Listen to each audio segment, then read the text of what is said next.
how you see the assassination of Hezbollah's chief, and do you think after his elimination, Israel may live in comfort and in peace? Do you think so? Benjamin Netanyahu made his address, but I think what he said and what he showed deserves a serious consideration. He presented two maps before the United Nations General Assembly. He included and presented a grand agenda and Israeli vision for the new Middle East. One should take these seriously. This is not just a political gimmick. This is the Israeli leadership presenting his future geopolitical agenda and vision before the international community. And he presented a trans-regional, transcontinental corridor based on linking India with the Middle East, with Europe via Israel. And he presented it as the future of Middle East. What will be now Israel's strategy after assassination of Hassan Nasrallah? So do you think the remaining leadership will be targeted by Israel in the days to come? In terms of Israeli objectives, they are very clear. They and the Western countries and the US have already declared Hezbollah as a terrorist organization.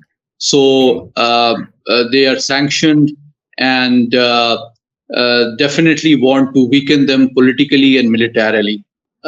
Israel has deep penetration, apparently, in the Iranian and Hezbollah ranks, it seems. And the evidence is that the mysterious circumstances in which the Iranian president Ibrahim Raisi's helicopter crashed, and secondly, Mr. Ismail Hania was also assassinated while he was a state guest of Iran. It is a serious intelligence breach. If you look at the history of the Iranian nuclear program, in a period spread almost over a decade, there have been very frequent mysterious assassination of top Iranian nuclear scientists as well.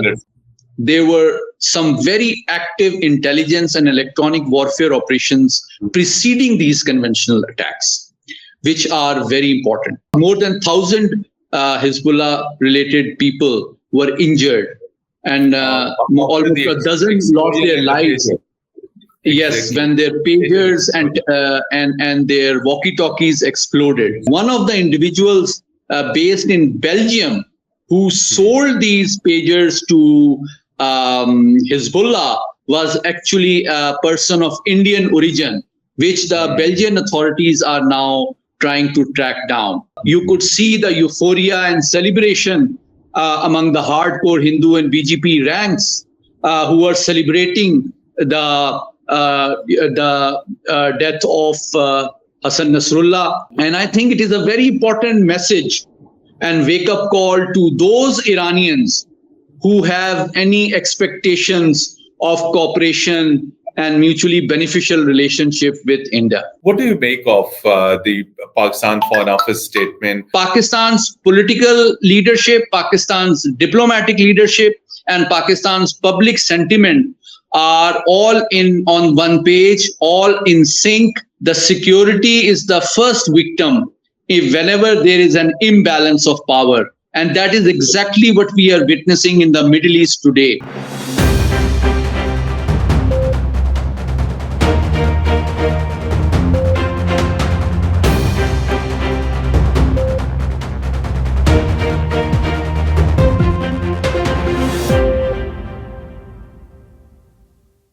Bismillahirrahmanirrahim. Hello and welcome to program Inside in V News English. Dear viewers, as you know, situation in Middle East, particularly in Lebanon, in Palestine, and in Syria is escalating.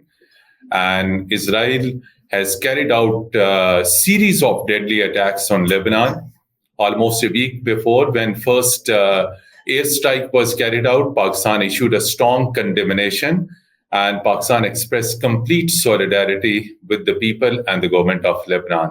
Unfortunately, Israeli Air Force again carried out deadly strikes at the place where Hezbollah's chief, Syed Hassan Nasrallah, was residing. And he was about to hold meeting of his top Hezbollah's commander. But much before meeting, in that Israeli deadly airstrike, Hezbollah's chief Hassan Nasrallah was assassinated. Initially, Hezbollah did not disclose the death of Hezbollah's chief, but Israeli media did disclose. But by yesterday, Hezbollah officially announced that Hezbollah's chief, who has been chief since last 30 years, and have accepted the challenge of Israeli brutalities and Israeli aggression against Palestine, against Gaza, against Lebanon, and in last 30 years, Hezbollah's chief have been giving a befitting response. To discuss this and all related issues, today we are joined by expert of international affairs, senior analyst, Dr. Syed Muhammad Ali Sahab.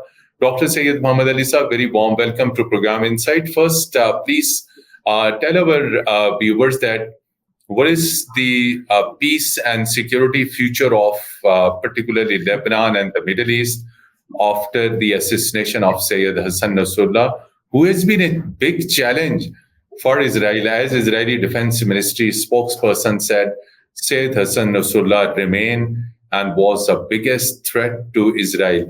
How you see the assassination of Hezbollah's chief, and do you think after his elimination, Israel may live in comfort and in peace?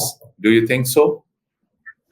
Thank you for having me, Mr. Mateen Haider. Very important topic. And I think in order to understand the tumultuous events of the last week or so, particularly the assassination of the Hezbollah chief, Mr. Hassan Nasrallah, I would ask you to recall two major events which have taken place in the last few days. A week before Israel carried out major air attacks against Lebanon, the Indian Minister of External Affairs, Dr. J. Shankar, made a visit to Middle East before going to the United Nations, number one. And in that visit, he underscored the need for India and the Arab countries to forge close ties in economy, in culture, in security as well. True. Immediately after his visit, Israel opened a major front against Hezbollah in Lebanon, notwithstanding the fact that it is already heavily engaged in military operations against not just Gaza, but increasingly against West Bank as well. The second major event which took place in the UN General Assembly session, although much attention has been given to the walkout of number of delegates before the Israeli leader Benjamin Netanyahu made his address. But I think what he said and what he showed deserves a serious consideration. He presented two maps before the United Nations General Assembly in his address. The first map he showed is the arc of blessing, and another map he showed is the arc of curse. In the arc of blessing, he included and presented a grand agenda and Israeli vision for the new Middle East. And based on a major trans-regional, transcontinental corridor to promote the US agenda of challenging and contesting the China-led BRI and CPEC projects. And he presented a trans-regional, transcontinental corridor based on linking India with the Middle East, with Europe, via Israel. And he presented it as the future of Middle East, future peace, progress, and prosperity of Asia, Middle East, and Europe, according to Benjamin Netanyahu, will depend upon this trans-regional corridor. True. The second most important thing was his claim that the war that Israel is fighting right now is fighting on behalf of the entire Western world and civilization as its first line of defense against the Muslim world. So it is an obligation upon, and it is an obligation upon the entire Western world to help and protect Israel in the battle which it is fighting on behalf and for the interest of the Western world and civilization. So I think whether one likes these comments or not, one should take these seriously. This is not just a political gimmick. This is the Israeli leadership presenting his future geopolitical agenda and vision before the international community, before the most important institution of United Nations, at the most important event of the UN General Assembly annual session. Exactly. So that in that context, when you look at the events of last week, it makes sense that why, despite Israel's grave human rights atrocities and calculated genocide against the Palestinians in Gaza, in West Bank, and now the killing of almost 700 to 800 Lebanese through air attacks, is being actively supported militarily and diplomatically by the Western powers. True. Despite concerns and condemnation by the Muslim world and the Arab world. This is the reality. The second aspect is that Mr. Hassan Nasrallah was definitely the most dangerous adversary that Israel had on its borders. Exactly. It views Iran as a challenger to the Israeli influence and power in the Middle East, but Israel considered Hezbollah as its most serious threat. And number of Hamas spokespersons have also mentioned that Hezbollah is perhaps 10 times more powerful and capable than Hamas. It has around 100,000 men which can be made available for military operations in any military campaign. And it has a large stockpile of rockets, missiles, and drones, which can cause serious damage to Israel. So this is the background and context in which I think the recent developments must be seen, and also the appreciation and encouragement and support that both the political, social, media, and diplomatic level that Israel has received from India. You could see the euphoria and celebration among the hardcore Hindu and BJP ranks who are celebrating the death of Hassan Nasrallah. And I think it is a very important message and wake-up call to those Iranians who have any expectations of cooperation and mutually beneficial relationship with India. Dr. Saab, you rightly pointed out some of these all facts which led to Israeli confrontation with Lebanon. But what was the immediate reason of attacking one of the most powerful leaders, as you also mentioned, one of the most, I will say, that brave leader who has been giving a befitting response in 2006 war. And then whenever there have been Israeli aggression against Lebanon, it was Hezbollah, which used to give a befitting response. Israel was already confronting with Hamas. And as you said, Hezbollah was much bigger in terms of human resource, in terms of financial resources, and these all things. What became immediate reason for Israel to carry out deadly strikes on Lebanon? And do you think after these all strikes, Israel has dismantled Hezbollah's network? I think there are four objectives behind Israeli actions. The first is the transformation of the world order.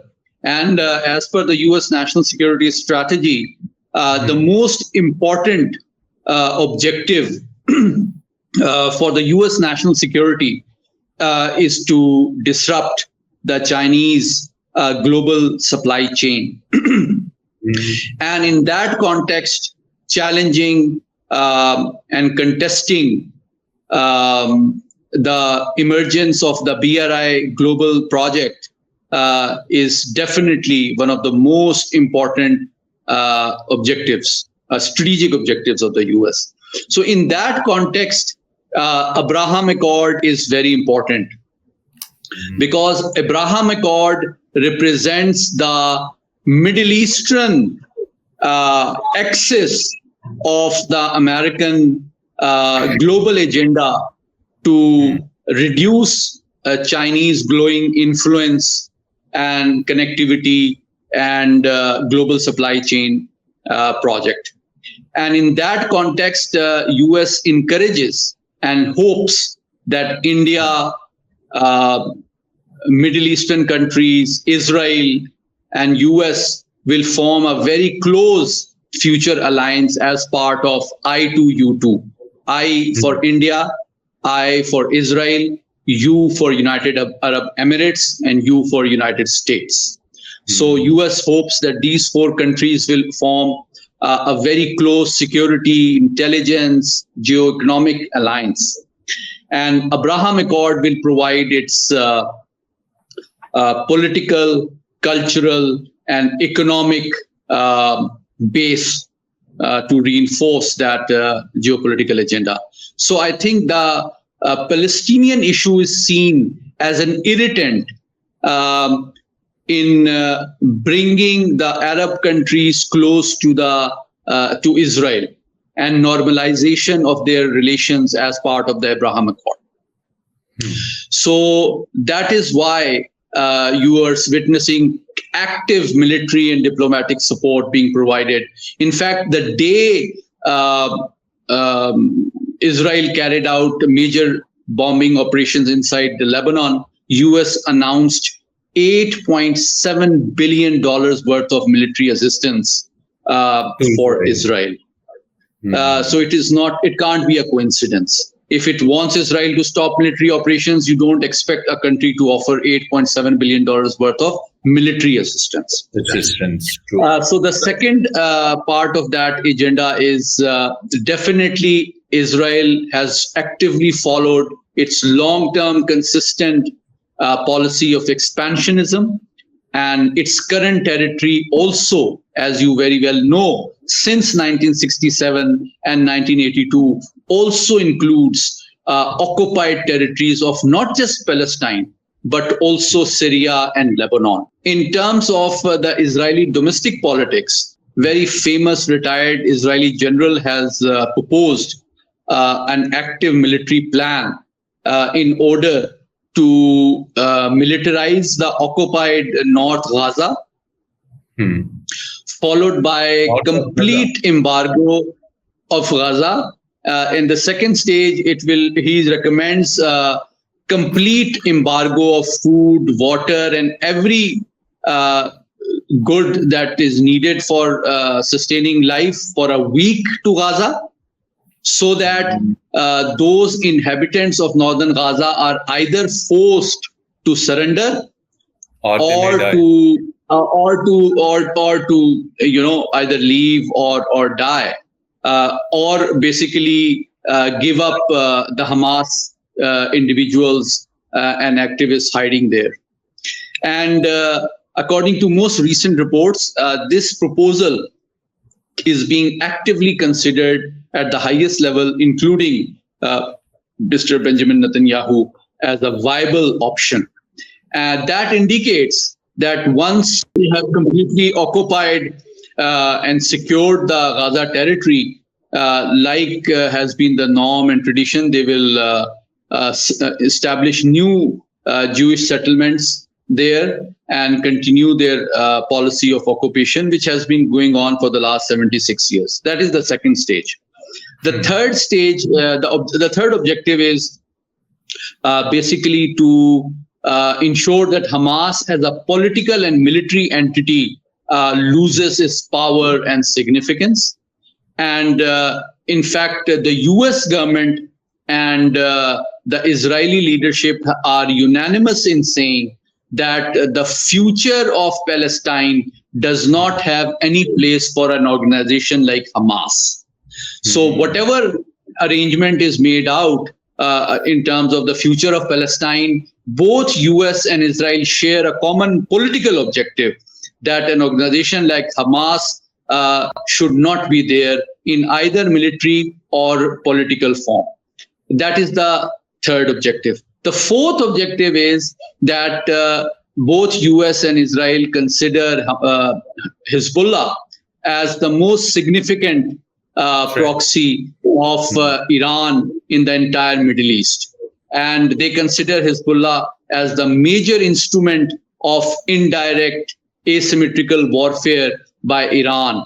So in order to isolate Iran and weaken its influence over Middle Eastern politics and security, it is very important for Israel and the US to not just dismantle its organizational structure by killing not just Mr. Hassan Nasrallah, but most of the leading commanders and top leadership, but also carrying out frequent preemptive strikes against its weapon storage facilities and launch pads to ensure their ability to launch rockets, drones, and missiles against Israel is heavily dented.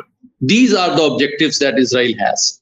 Dr. Saab, there is a new development that Syed Hashim Saifuddin has been appointed as new chief of Hezbollah, and in the Arab media, he's known and he's called as Hassan Nasrallah too. So, as you said earlier, that Hassan Nasrallah was posing a big threat to Israel, and Israel also considered him as a big enemy. After his assassination, what will be the strategy and the policy of Israel towards this new leadership?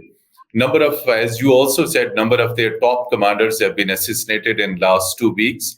So what will be now Israel's strategy after assassination of Hassan Nasrallah? So do you think the remaining leadership will be targeted by Israel in the days to come, or there will be some change in policy? Okay, there are two aspects of your question. First, Israeli policy and the future of Hezbollah. In terms of Israeli objectives, they are very clear. They and the Western countries and the US have already declared Hezbollah as a terrorist organization. So they are sanctioned and definitely want to weaken them politically and militarily. That is their clear objective. And that is something that is not specific to the personality and leadership of Mr. Hassan Nasrallah only.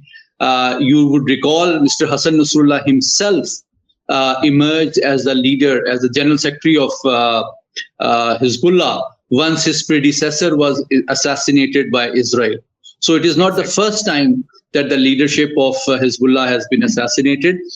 In fact, many of his deputies heading different wings of Hezbollah, including the leader and the person in charge of the drone forces, the person in charge of the missile forces, the person in charge of the rocket forces, they have also been targeted in the last few days.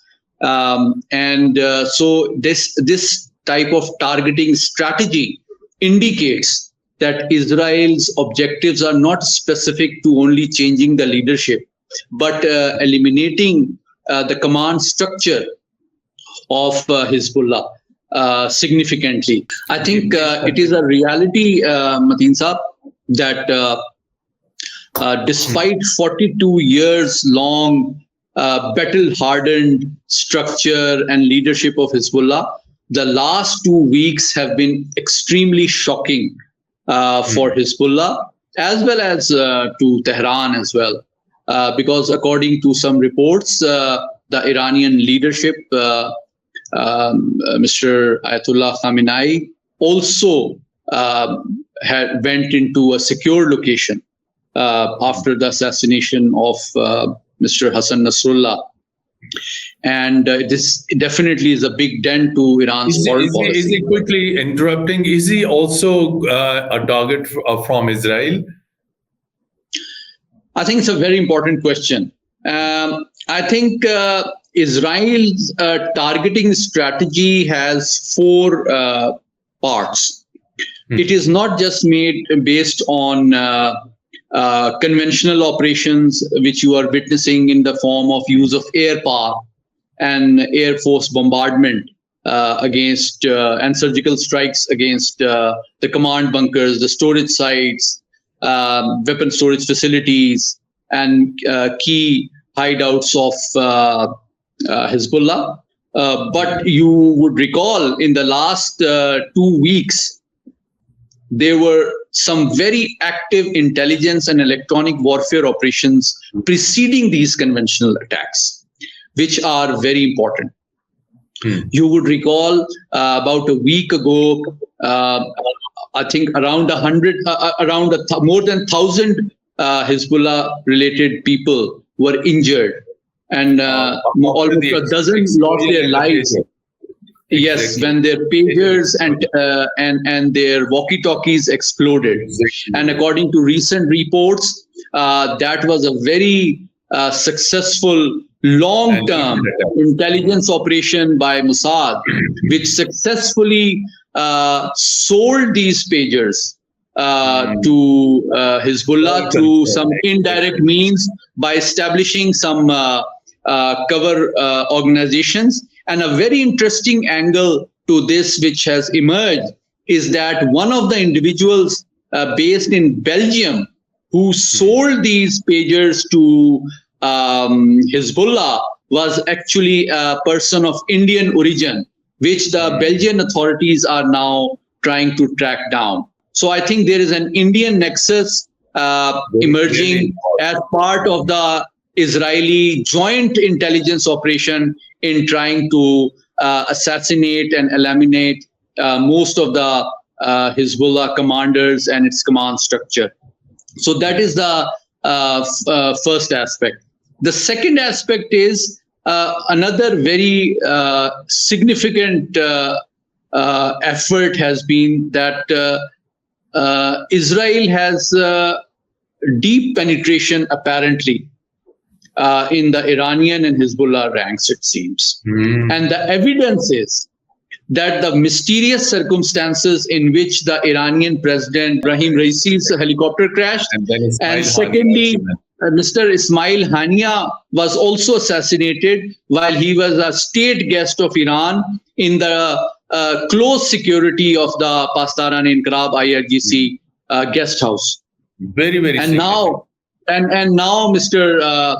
Hassan Nasrallah has been assassinated. So when you add it up, what does this reveal? This indicates that the Israeli intelligence has real-time intelligence of real-time intelligence of their movement, their location, of all the leadership of their adversary organizations and countries. Now, this is something very serious. It is a serious intelligence breach. And I think this is something which has led to the loss of life in both Iran and Hezbollah. But I would remind you that this is not something new. If you look at the history of the Iranian nuclear program, in a period spread almost over a decade, there have been very frequent mysterious assassination of top Iranian nuclear scientists as well, which have taken place. And Israel has used cyber attacks. Israel has used artificial intelligence operated guns to assassinate the Iranian nuclear scientists. So these pattern and tactics indicate that Israel is heavily investing in its intelligence and electronic warfare to not only know where the leadership of Iran, Hezbollah, and other organizations are, what are their movements, what are their routine, but also how to assassinate them. So it is not just a normal conventional war that it is using missiles and bombers alone. It is being actively supported by very high-tech intelligence and electronic intelligence, human intelligence, and electronic warfare as well. True. But I think in terms of your last question, in terms of the future of Hezbollah, I think since Hezbollah's emergence is a direct consequence of the Israeli aggression against Lebanon and the oppression of Palestinian people. So they draw their inspiration and strength from the violence and aggression of Israel. So I'm sure like Mr. Hassan Nasrallah emerged after the assassination of his predecessor and perhaps overshadowed him more successfully politically and militarily, I'm sure somebody will take up the helm of affair and definitely carry forward the agenda. However, I want to quickly and very briefly compare the strengths and weaknesses of Hezbollah for your audience. Please. Hezbollah's weakness is that it is not a state, it is not a country, it is a banned organization according to the US and Western countries. It's a terrorist organization according to the Western countries. So it does not receive direct financial military support. Secondly, it does not have a conventional army. It does not have air force which can intercept and shoot down Israeli fighter bombers. It does not have air defense system that it can shoot down the Israeli fighter bombers. But its strength is that it fights like a motivated, united guerrilla force, which it has demonstrated this capability in 1982, in 1983, in 1986, in 2006, and more recently as well. And it is much more powerful today, much more well-equipped today than it has ever been before. But it is expected that it will, launch some rocket, missile, and drone attacks in the coming days and weeks. However, as part of its long-term strategy, it will wait for the large-scale ground offensive to begin from Israel. And once the Israeli armored forces and columns cross the border of Lebanon, it will try to trap them and wage an urban warfare, a guerrilla warfare, and try to make life hell for them. And it will be a war, something similar to how you witnessed in Vietnam against the US forces. It is something similar to what the Soviet Union experienced in Afghanistan. It will be a low intensity, long drawn, indirect, asymmetrical war. It will not be a decisive conventional battle. So it may not be easy. It may not be easy for Israel to carry out this ground offensive so easily. It will face resistance from Hezbollah. So, Dr. Saab, so after you very nicely explained the Iranian situation, and you also said Iranian supreme leader has been taken to a particular location. And according to some information available, so Israel says that it has eliminated what it called its most of the enemies, and few are left. What do you think in future, after assassination of Hezbollah's chief Hassan Nasrallah and appointment of Syed Hashim Saifuddin, do you think that strategic cooperation which Hezbollah used to enjoy from Iran, do you think now in this situation Iran will be able to continue providing strategic support, missiles, and also enlighten our viewers the role of the Russia as well? Because in the recent past we have heard that the Russia will be providing some of the missiles to Iran for further supply to Syria, to Yemen, to Hezbollah, and to Hamas as well. Please. I think it's a very comprehensive question. I'll try to briefly answer it. I think it can be answered at three levels. the global level, the regional level, and the local level. When you look at the global level, I think, as I earlier pointed out, this current conflict is part of preparing the ground and security environment to facilitate and accelerate the Abraham Accord, which will eventually promote the new Middle Eastern design based on linking India with the Middle East through Israel with Europe in order to challenge the Chinese influence, connectivity, and disrupt its global supply chain.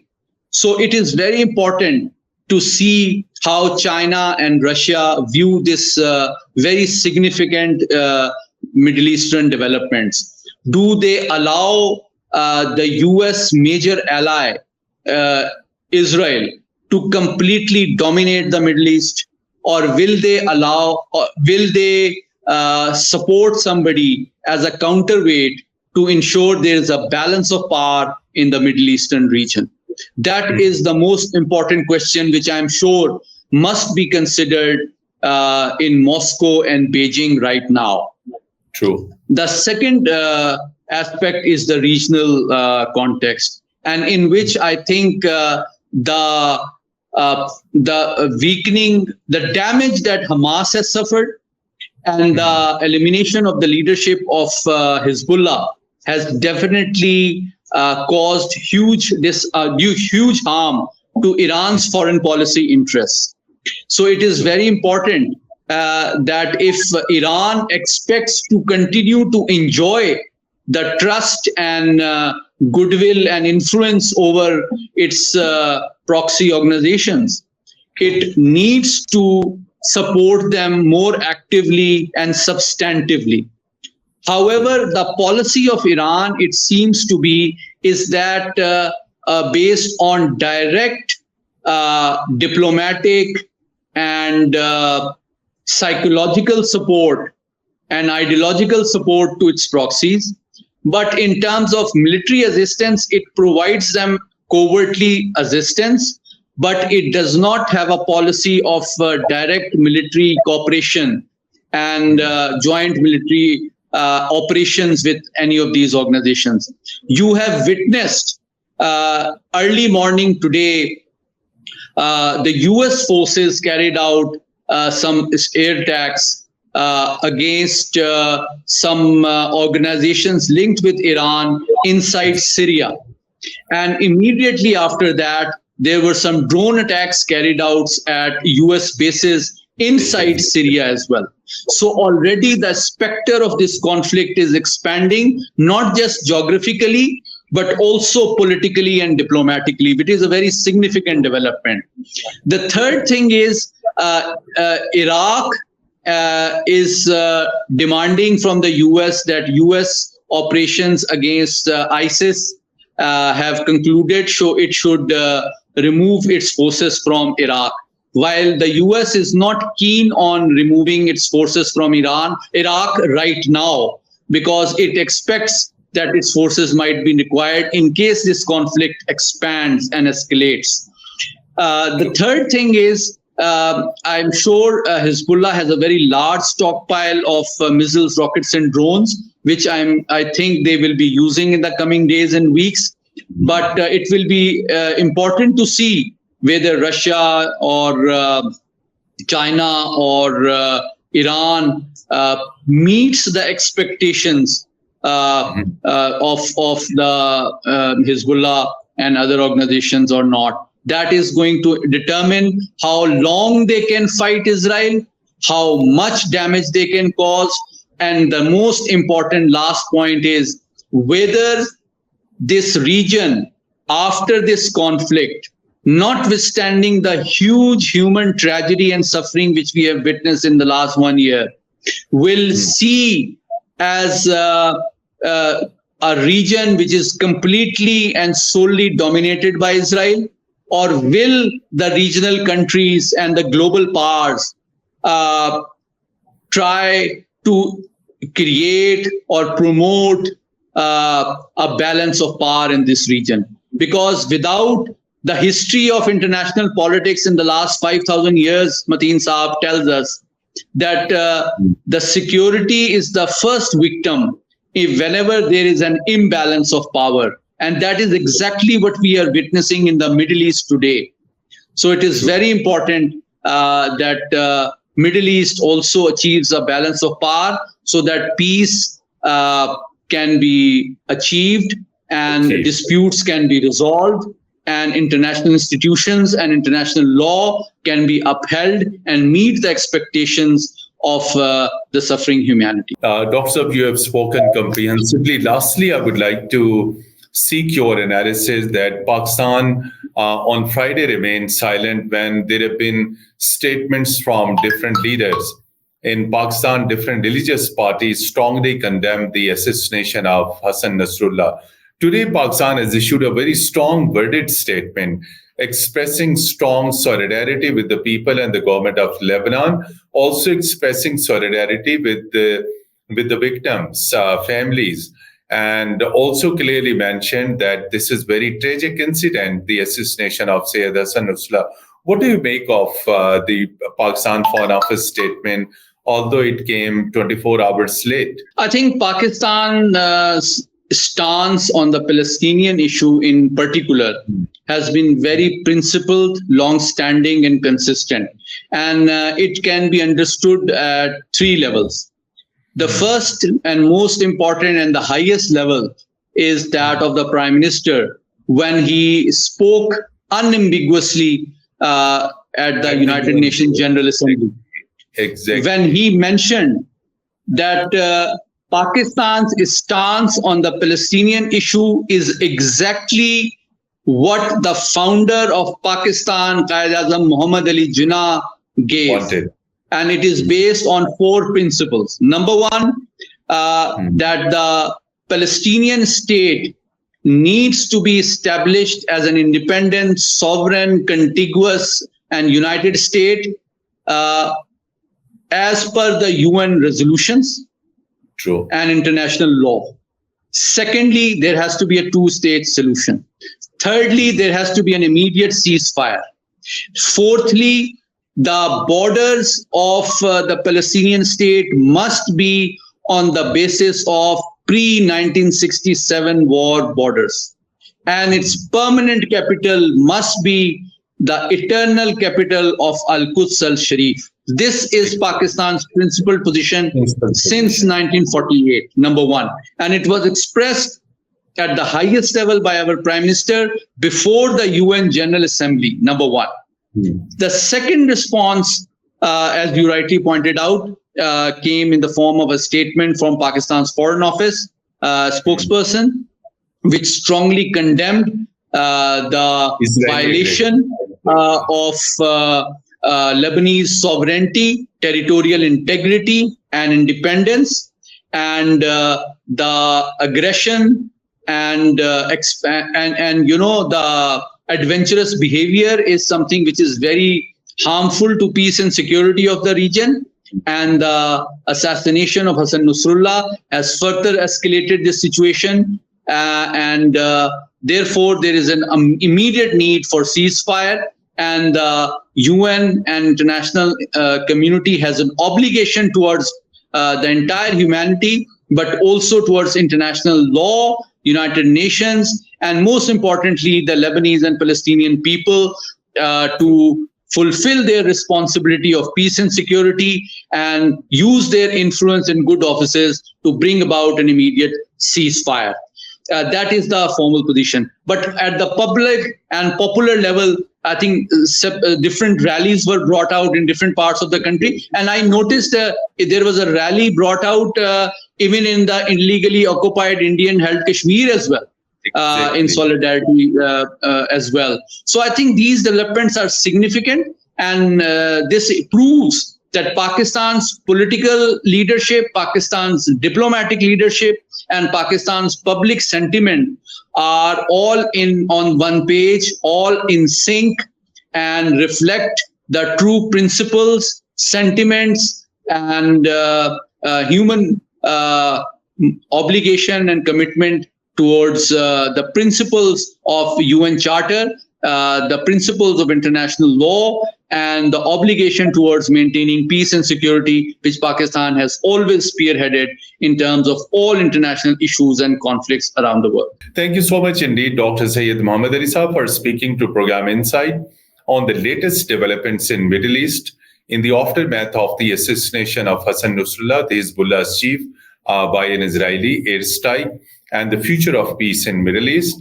And if we conclude Dr. Syed Muhammad Ali's all analysis, at the end he said that international law must come into force to prevent Israel from committing genocide in Gaza, to prevent Israel from further escalating the conflict to Lebanon, and its ground operation be prevented. Otherwise, there will be catastrophe. And he also mentioned about the role of Iran with the new leadership of Hezbollah.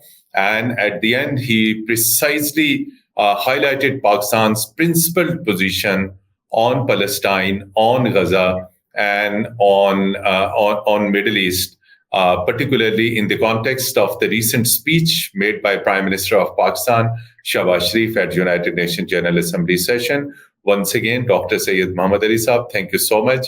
And our viewers, till our next program, Khuda Hafiz and goodbye from studios.